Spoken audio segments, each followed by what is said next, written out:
Isa.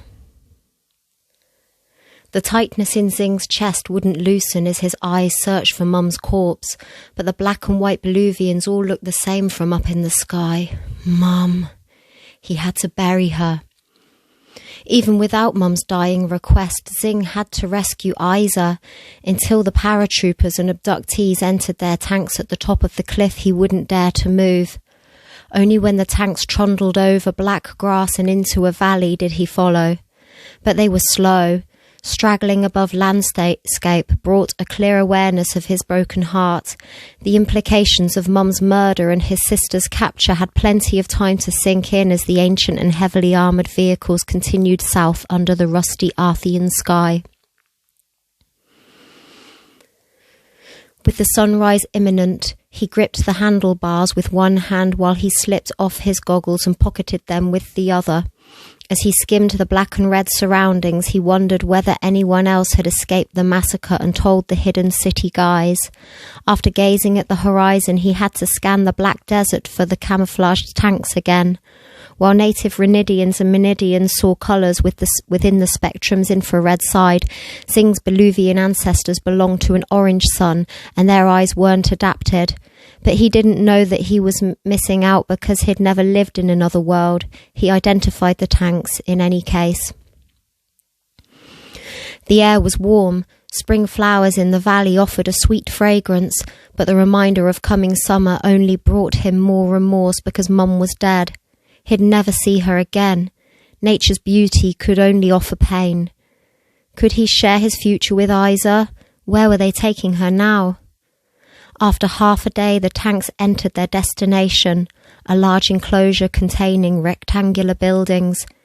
The ugly concrete was nothing compared to the beautiful sky cities he saw in VR movies and games. Even Osbox across Ice Ocean had cities constructed entirely from Bilu glass. He narrowed his eyes at the encampment. Hopefully their defences would be inferior too. Without Bilu glass or aura walls, only a high barbed wire fence segregated the inside, though 4 guard towers perched in each corner. No doubt they had guns. Aware that his black figure would be clear against the red sky, he touched down behind a shrub. He grimaced at the thought of the communists discovering hidden city and killing more. He peeped through the holes in the spiky black bush as the tanks got security clearance and the guards exited with 5 prisoners. They pushed 3 white and 2 black Beluvian captives into a building. Xing wiped clammy hands on his fur coat. The animal skin made him sweat, but he was too scared to breathe deeply, let alone move so much as an inch to take it off. How could he ever get Isa out? He waited an hour before different guards escorted the same prisoners out of that building and into a smaller one, number 23. He cringed at their newly shaven heads. A buzzing on his hoverboard showed it would soon run out of energy. He clutched his arms to his chest. If he left Isa now, it might be too late, but if he stayed without a charged board, they could get caught. To infiltrate the place, he'd need to dress the same as a prisoner in red and black striped uniform. Because he was a foreigner on this world, he certainly couldn't pose as a guard. He'd return home and tell them what had happened, then prepare to return with 2 fully charged hoverboard and striped pyjamas. When Xing reached the cave, he slipped on his light-intensifying goggles and headed back through different tunnels to the underground river, but no boat awaited. He collapsed in despair and sobbed. Agonizing over Mum was bad enough, but worrying about Isa and travelling for a day and a night had weakened him. Now he had to swim through the river. He blew on his frozen hands and stripped down to his underwear after placing his clothes, hoverboard and goggles in a neat pile. One thing Dad had done was to teach him to swim in this river. The water was warmer than the air because of the fault lines beneath. After swimming through the tunnel and walking up the muddy slope, he entered the warm cavern with bubbling mud pools between stalagmites. Pursuing the smooth steps up, he joined the next cave and edged his way around the dangerous chasm, where many humans had met their end. Hidden City's governing body refused to build a bridge over the abyss on the consensus that, should the communists seek this far into the network of caves and tunnels, they'd surely discover Hidden City if a bridge greeted them here. Fear prickled his scalp as he pressed his chest against the wet rock. Perhaps the enemies already found them, and when he got home, everyone would be dead or taken, like his family. The steel security door slid open after he scanned his iris, fingertips and hands. He closed his eyes and stepped into the small enclosure lit by UV. There he waited as a fine mist disinfected him between two sealed doors. When he arrived in the complex, things seemed normal. The first couple he came across were native women. Encompassed in white, each of their small eyes had an iris and a black spot in the middle. The white Mayleedian had the usual yellow irises and white hair. She was overweight and wore a black tank top which showed off the fat on her upper arms. Her attractive friend was slim and had fluffy hair typical to Mayleedians, but her skin was the palest brown, similar to milky tea. They held hands over a small metal table and drank coffee on the balcony, overlooking the void with many levels around the edge, which bustled with activity between black and red plants. The stocky Mayleedian gaped at his semi-nakedness. She let go of her girlfriend's hand, then shot to her feet. "Are you okay?" He wanted to break down in tears for the hollowness inside. Instead, he gave the stranger a quivery smile. "The communists..." He halted his speech to gain control. "They killed them all." "What? Who?" The Mayleedian rose too. "Everyone who watched the eclipse." "But my father, he went with my uncle." She clamped a hand across her mouth. Her friend stumbled backwards while her yellow eyes bored into him. "You were there?" He bowed. "I saw them kill my mum and stepdad. Their guns had sound suppressors. They took my stepsister away in a tank. She's only 12. They took survivors." The white woman rubbed her friend's shoulder. "Maybe they've got my father," her friend said. "He could be alive." "They only took 5. I'm sorry." He stared at his bare feet. And they were all women. He took 2 steps to the balcony and leaned over its rail. Inhabitants picked fruit and chatted happily on multi-levels around the hole. "My name's Jill," the Mayleedian said as she raked fingers through her white hair. "My friend's called Ariana." He flinched. Ariana was a Beluvian name, not an Arthian one. Her eyes were not Beluvian. Perhaps her mum had liked the sound of it. It wasn't uncommon in Hidden City where natives and Beluvians lived together. "I must tell the president." "The 5 sisters, you mean?" Jill said. Ariana remained frozen, then flinched. "Are you sure they killed everyone except those 5? "Everyone but 6. I survived to tell the tale." "So no one else returned with the news?" "No." "Hasn't anyone been worrying about their whereabouts?" She covered her face with her hands and moaned. "We thought there was an after party. I assume my father and Uncle Luca joined in. My father's a hippie at heart." She shrugged. "Likes to smoke bud, play the guitar, and sing." Her chin dimpled. "Draws pictures of Mum and me." Her face crumpled. "He'd better not be dead." "What happened to those they captured?" Jill's face showed concern. "I followed the tanks. They took them to a prison far south." "Couldn't you free them?" "No, there are towers in the corners. Armed guards waited in them, I suspect." "A concentration camp!" Ariana pulled her fluffy hair from her scalp. "Death may be kinder." He bottled in a panicked breath. That's why I've got to get my sister out." "Mum told me to." Zing returned to his empty home to shower quickly and dress while the 2 women waited outside. He came out refreshed on the outside and soulless within. "Where are the 5 sisters?" "In the shard's depths." -13? Way beyond. Jill led them to the nearest elevator and they entered. A mother and her hysterical child were already inside. The boy was swinging his arms around, grunting occasionally. His mum's paper-white face reddened as the boy became more frenzied. "I want more chocolate! Give me more chocolate!" As their elevator descended past farming levels, Xing's heart pulsed sluggishly in his chest. When they reached -13, the red-faced mother gestured for them to leave first. Jill shook her head. "We'll be disembarking the bottom." The woman shrugged and scooped the boy onto her hip, then walked away. Jill opened up a small compartment in the elevator wall, and each of them scanned their hands and eyes. Once in the abyss's oxygenated depths, they followed the wide dark passageway to a stainless steel double door. As with the main entrance, they had to wait within an enclosed space to be sprayed and saturated with UV light. Xing grimaced as he squeezed his eyes shut. "Perhaps the 5 sisters can supply special agents to rescue those at the concentration camp." "I don't know," Jill said. Once the doors opened, they followed an usher along several passageways. Ariana had fallen silent, no doubt reflecting on her father's death. Jill bit her lower lip as she glanced towards her companion. "A search party must identify the dead and bring their bodies back here for a proper funeral.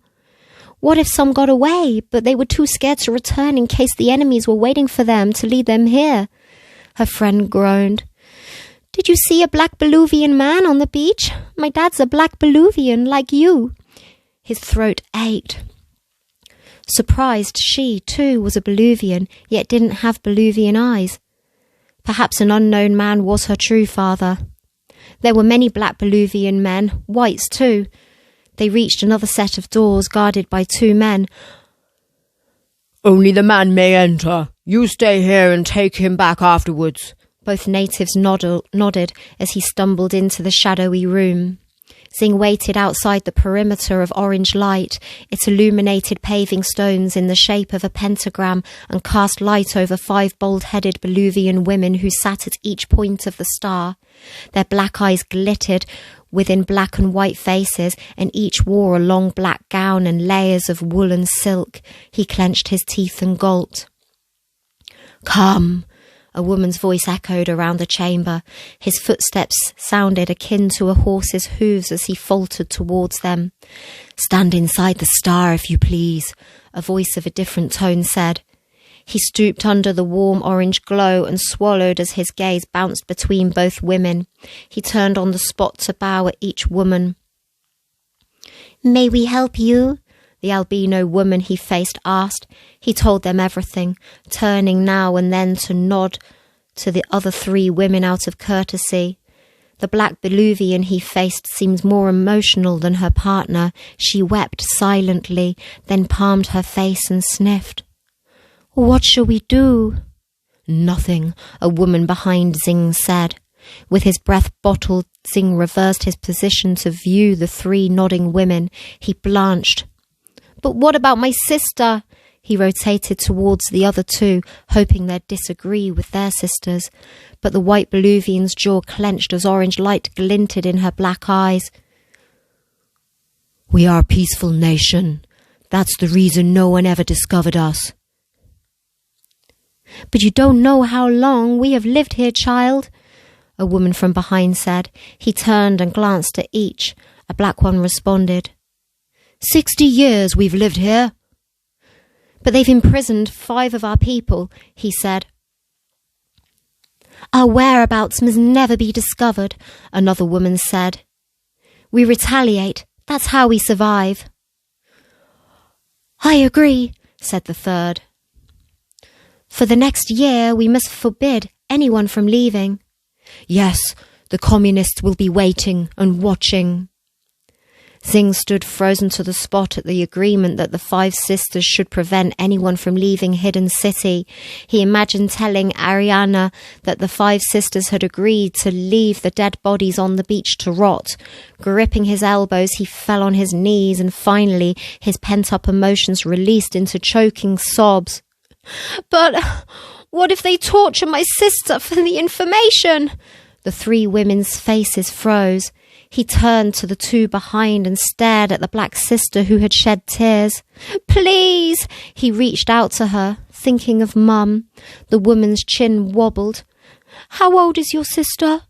12. She nodded again and wrinkled her forehead as she picked leftover tears from an eye. With a strong awareness of his surroundings, the other women around him, he lowered his hand. "Let me get her."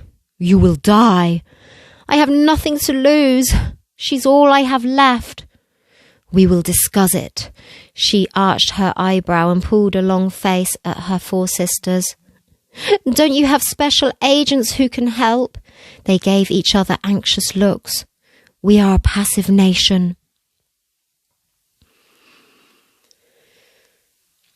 Dave exited the tank at the security gate. He talked to some men in the booth before returning with a small device in his hand. The tank took them through the gate and stopped. Dave passed the gadget to Frankie. Pop this in your earpiece.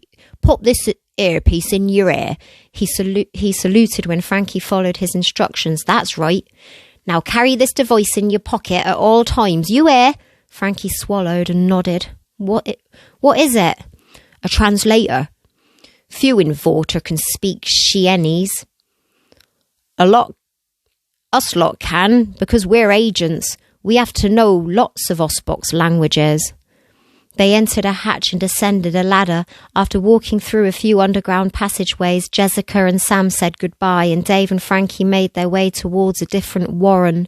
Passageways intersected to the left and right, but they continued forward through the snaking corridor. "Give me your sparry cat," Dave said. Frankie pulled away. "It's so no one takes him, lad. Is he hungry?"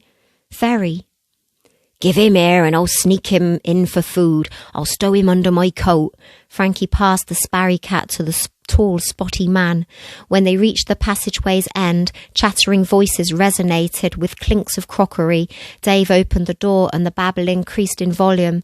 In the heart of the enormous room, people in white aprons and hairnets spooned food into the bowls of a slow-moving queue. The fragrance of their meals hit Frankie in the stomach, causing his mouth to saliva. Under Dave's trench coat, Olior continued to whine. Native Arthians filled the room. Only then did Frankie realise he had seen no other race since arriving. Dave prodded him. "Come on, lad. Time to eat."